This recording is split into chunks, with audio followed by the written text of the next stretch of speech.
Welcome to the Salmon Runs YouTube. Enjoy the video. You begin by verifying the carrier allows eSIM transfers and both phones are unlocked. This prevents activation blocks later.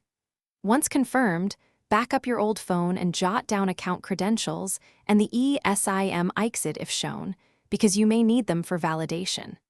Connect the target phone to stable Wi-Fi, unlock it, and disable airplane mode. By starting now with these essentials, you avoid repeating steps and speed up the activation when you move to the account or QR stage. Next, use the carrier app or the phone settings to add an eSIM or start a transfer. This is where the actual handoff happens. On the old phone, accept the transfer prompt or generate the carrier QR code. On the new phone, scan the QR or follow the app's transfer flow. Make sure to complete identity checks like device passcodes, carrier PIN, or SMS codes, because carriers require proof to tie the profile to the new hardware. Once the handshake finishes, the profile downloads but is not yet active.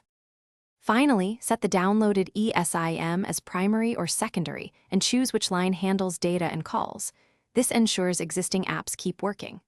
Restart the phone, then verify signal bars, mobile data, SMS, and outgoing calls. Also check voicemail and carrier billing to confirm the line moved. If activation fails, try redoing the transfer, reset network settings, or remove and add the eSIM again.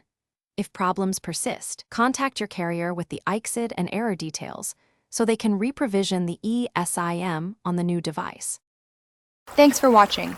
Consider subscribing if we helped you.